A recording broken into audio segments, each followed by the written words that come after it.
Whilst my slides are getting uploaded, thanks Nisha and thanks Carolyn, and thanks to the KDIGO team for inviting me. It's really energizing to be here with so many people, a lot of good friends that I don't get to see too often, and many other people who I look up to. So thank you very much for having me to talk about this important topic. These are my disclosures largely related to my involvement in a number of clinical trials in the cardio-kidney metabolic space. So, unlike Adira and Rob, I don't have a partner in crime to discuss this question today. So I'm going to take on two different alter ego personalities to argue both components. But I think we're all here because we recognize that there is a convergence of treatments for both heart failure and chronic kidney disease. But at the same time, I'd like to point out some important distinctions that might affect how we interpret and implement some of this evidence, and probably most importantly, learn lessons from how cardiology have come across this problem and tried to solve the implementation gap in heart failure. So I just thought I'd start off by saying, yes, I think there are a number of reasons why I think there is a convergence of guideline-directed medical therapy for heart failure and kidney disease. And the most obvious one is that there are shared key components of GDMT for both type 2 diabetes and chronic kidney disease and heart failure with reduced ejection fraction. You can see here, and it's interesting that indeed many of these pillars, if you want to call them that, are shared across these two disease states.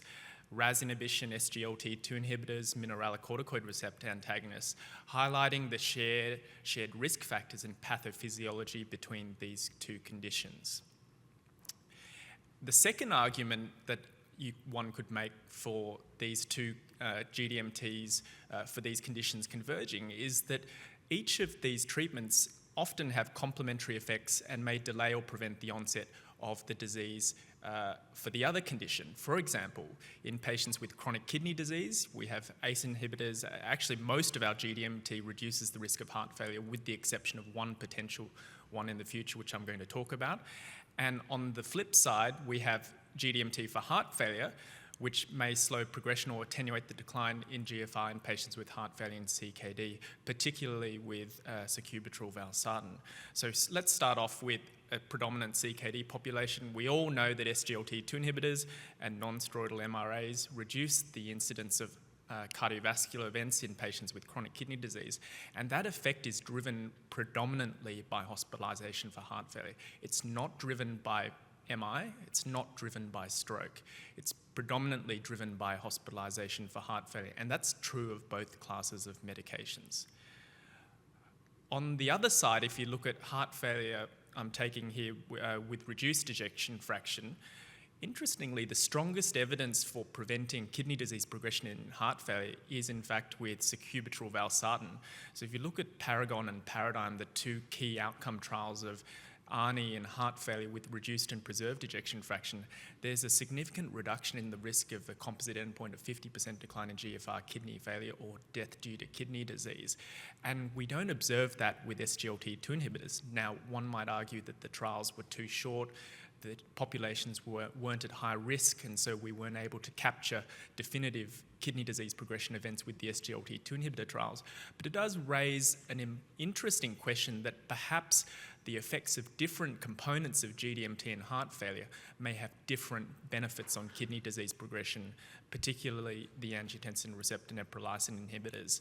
Unfortunately, in CKD, as you know, we only have one trial of ARNI in CKD, and that was done by Richard Haynes in the Oxford group, and it was only 12 months long, which showed no difference in GFR over a 12-month period, but perhaps not long enough to demonstrate a clear effect on kidney disease progression in a predominantly CKD population.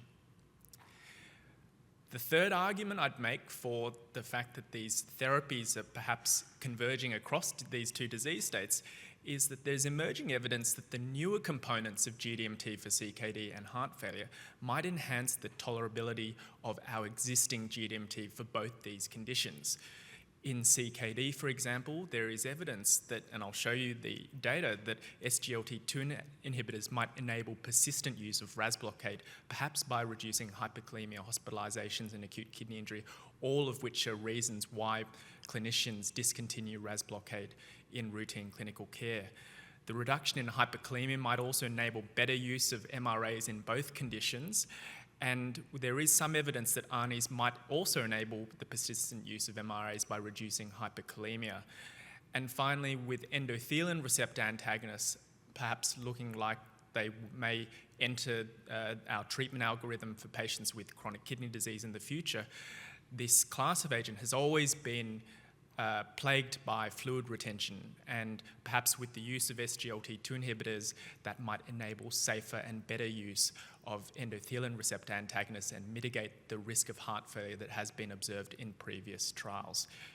So these are data that some of you might be aware of, but what started the SGLT2 Trialist Consortium was we collaborated across all the trialists and brought together and harmonized the endpoint for central lab serum potassium greater than or equal to 6. And what you can see here is a reduction in central lab serum potassium greater than 6 with SGLT2 inhibitors across the CKM spectrum, type 2 diabetes, heart failure, chronic kidney disease by about 18%, which was consistent across all the studied populations. These drugs also, you can see on the left-hand panel, contrary to early concerns that these drugs might increase the risk of AKI based on their mechanism of action, actually reduce the risk of AKI by about a quarter. And also there's good evidence in kidney disease, but also in heart failure, that these drugs reduce hospitalization from any cause. And these are all reasons why we discontinue RAS blockade: hyperkalemia, acute kidney injury, all-cause hospitalization. And so we went back and looked at the SGLT2 inhibitor trials in chronic kidney disease to see whether or not indeed there was a reduction in RAS discontinuation. Could these drugs enable persistent use of RAS blockade? And what we found in credence in DAPA-CKD was that these drugs reduce or moderately reduce the incidence of RAS discontinuation, defined as temporary or permanent discontinuation greater than 4 weeks, by about 15%. And that effect was perhaps most pronounced in people with high levels of albuminuria. And those are exactly the kinds of patients you want to keep on RAS blockade in the long term. So I do think there's this emerging story that not only are these drugs potentially having additive benefits, but also interacting to enable persistent use of other guideline-directed therapies. Giles in the audience, so I'm going to present some of his work here, and this is the heart failure data that shows that you see the exact same thing in heart failure. You see a reduction in MRA discontinuation in a population that has a very high prevalent use of spironolactone and eplerenone. We couldn't do that in credence and DAPA-CKD because hardly anyone was on an MRA. And when you look at ARNIs, you see a similar thing. You see a reduction in hyperkalemia, and what that translates into is at 12 months less MRA discontinuation. So an emerging story across these different GDMT drug classes that the newer components may enable persistent use of our existing RAS and MRA tools. What I'd also like to show you lastly is that these drugs, particularly SGLT2 inhibitors, have very substantial effects on minimizing diuretic intensification or initiation across heart failure and CKD. And we know that one of the problems with endothelin receptor antagonists is their tendency to cause heart failure or fluid retention, which is translated to an increased risk of heart failure. With the use of SGLT2 inhibitors now, there is a potential opportunity to more safely use endothelin receptor antagonists, and I think that has been a big challenge for the drug class over the last 10 years or so. I now want to pick up on a point that I'm so glad that Adira raised, which is we're talking about chronic kidney diseases, not chronic kidney disease. And I think if we're going to talk about distinctions where we're not converging or where there is contrast between heart failure and CKD, that is that perhaps in kidney disease, we have a greater need and focus on targeting the underlying pathophysiology that results in the disease in the first case. All of these tools are treatments that block or try to mitigate maladaptive responses to an injury, but they don't target the injury in the first place. So I think perhaps I'm a bit ignorant in heart failure and I don't know all the treatments for genetic cardiomyopathies and amyloidosis. I know there are now some for amyloidosis in heart failure.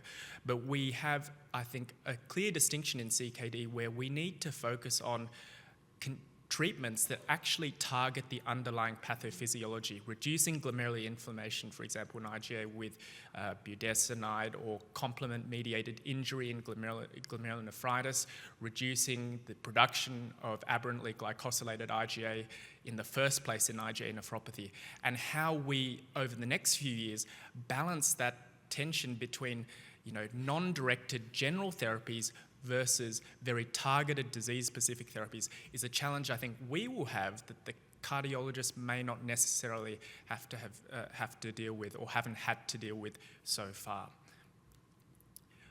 Going back to the pro argument, if you look at both GDMT for heart failure and CKD, combination therapy is anticipated to afford very, very substantial benefits on clinical outcomes. These are data that we presented at AHA last year, looking at all of the available evidence in albuminuric CKD, 12 trials of SGLT2 inhibitors, 2 trials of finerenone, and 8 trials, I think, of GLP-1 receptor agonists, and looked at their combination treatment effects using established indirect comparison methods. And what you can see here is that combination of treatment with all of these agents is anticipated to afford very substantial benefits on cardiovascular outcomes, particularly hospitalization for heart failure, given that these therapies have quite pronounced effects on heart failure. And you can see a similar pattern effect for other cardiovascular outcomes. And the same is true for chronic kidney disease progression, defined as doubling of serum creatinine, kidney failure, or death due to kidney disease, and the same pattern of effect for mortality. So I think this is, and when we look at sensitivity analyses assuming subadditive effects, waning adherence over time, you still see a similar pattern of effect. I think it's a real call to arms for all of us in the nephrology community that we need to work really hard to implement all of these therapies maximally in the appropriate individuals to really realize the benefits that have been promised in clinical trials. And how might that translate for a 50-year-old patient with type 2 diabetes and albuminuria? Well, with conventional care, RAS blockade and risk factor control based on data from Canvas and Credence, there is an anticipated about mean survival free from hospitalized heart failure of about 23 or 24 years. With combination therapy with the 4 pillars, that's extended by about 3.5 years, and that benefit is substantial or larger in patients who initiate treatment earlier.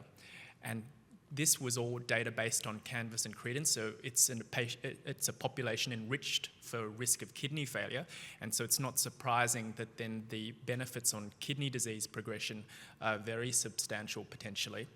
And because of the competing risk of death, younger patients derive the most benefit from treatment with combination GDMT because they live longer to see the risk of kidney failure. These are the exact same data, but from heart failure that Muthu Vadiganathan has previously published. So again, in both these disease states, we know that there is a real potential to radically transform prognosis and perhaps even the epidemiology of these diseases, really, if we fully implement these therapies.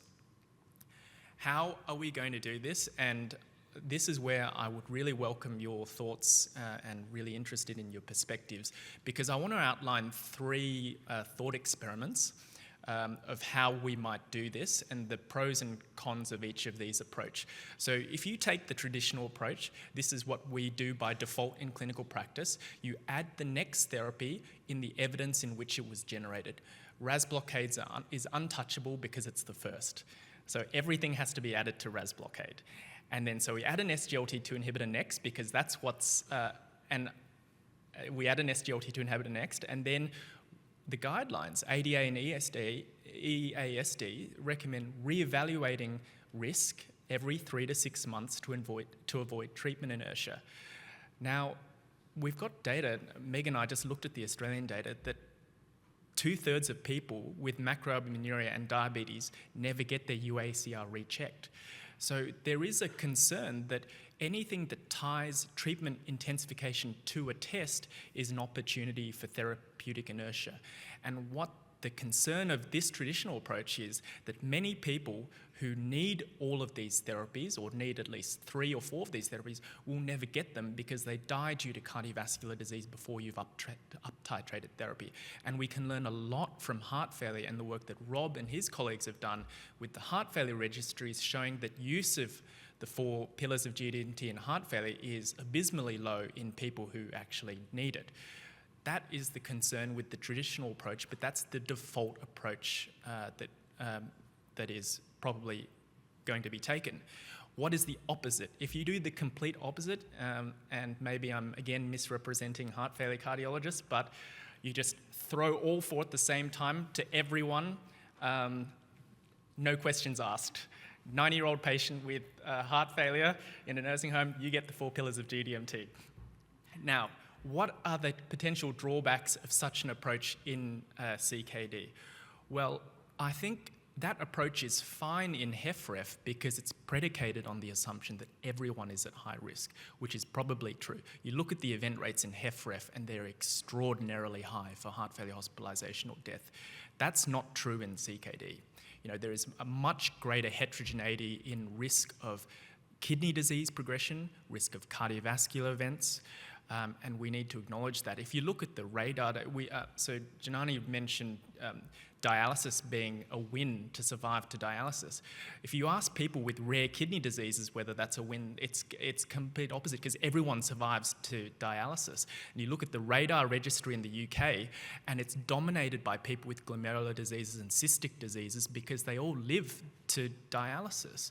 And so the competing risk is totally different in different forms of chronic kidney disease.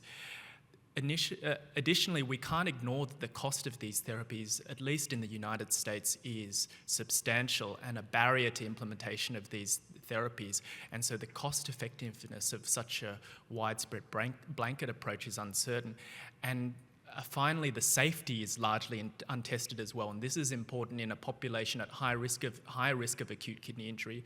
There will be concerns that if you start an SGLT2 inhibitor, MRA, RAS blockade at the same time, you drop their GFR by however many 10 mils per minute, 12 mils per minute. You know, no one's going to stay on therapy.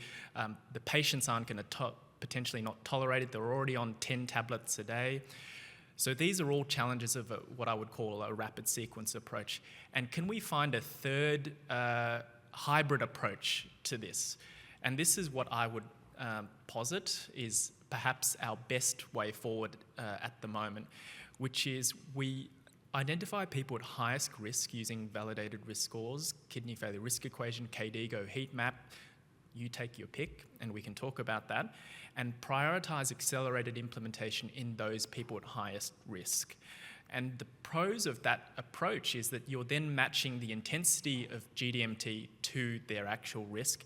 You're prioritizing people who might derive the greatest absolute benefit from our existing GDMT.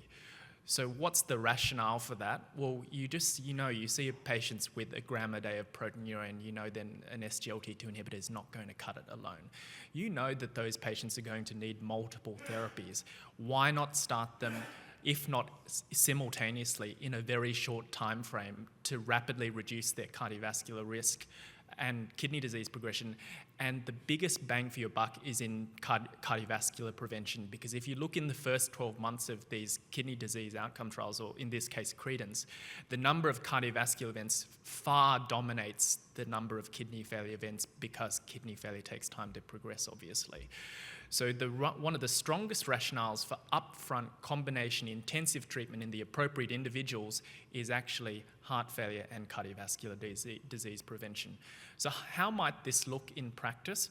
Well, I think we need to use our existing tools such as KFRE, CKD-PC for risk score, or KFRE or something like that, and I'd be interested to hear others' thoughts on that, to prioritise those individuals who require upfront therapy with combination treatment. And then for the moderate to low risk individuals, my 90-year-old patient in clinic who has microalbuminuria and is very happy and at home with his daughter, they can be managed by primary care. They don't necessarily need to have all of the treatments all at the same time. And so I think this is potentially a way forward that might be more attractive to patients, more attractive to clinicians, and also the multiple parties involved in the delivery of healthcare and payment of healthcare. We've already shown with at least the individual components of GDMT that this kind of approach works because the relative effects are always consistent. It's the absolute effect. As long as your risk score separates out absolute risk, you'll find that the absolute benefits for attenuating GFR decline are greater in people at high risk of kidney failure.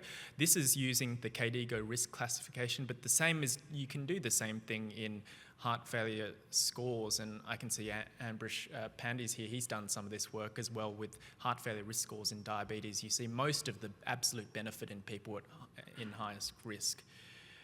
I can't say I came up with this idea myself. I lifted it from heart failure cardiologists.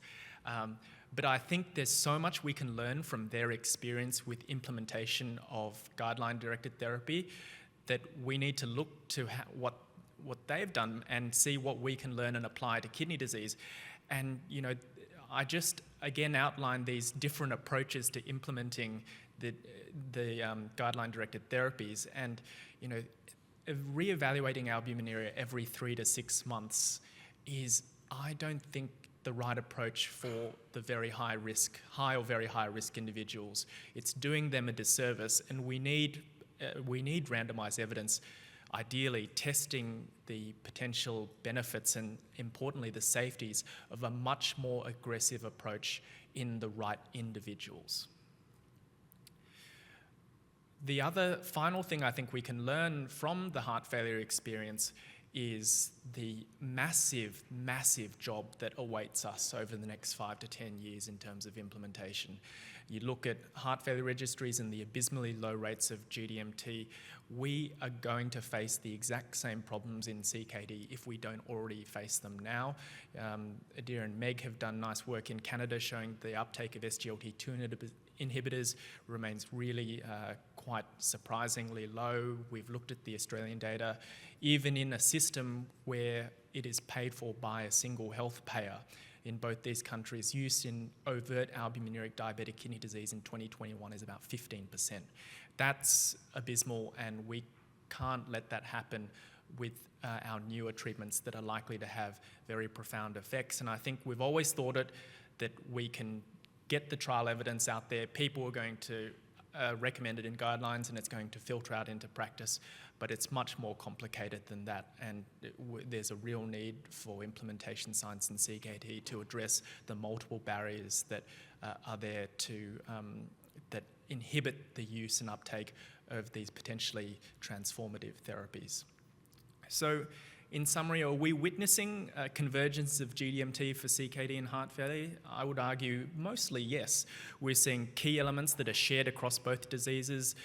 One often affects the other in terms of treatment. They might facilitate or enable safer use of other components. There are common unanswered questions and common implementation gaps. But at the same time, no, there is much greater heterogeneity, I would argue, in the causes of CKD and the risk of different types of kidney and cardiovascular events. There are unique safety considerations in using these therapies in a CKD population. Not all of our therapies are going to reduce heart failure hospitalization. We've been lucky so far that they do, but that might not be true in the future with endothelin receptor antagonists. And there is a much greater need, I would argue, for disease-specific therapies that target the underlying pathophysiology in non-diabetic kidney disease in particular. So with that, I'll close, and thank you very much for your attention.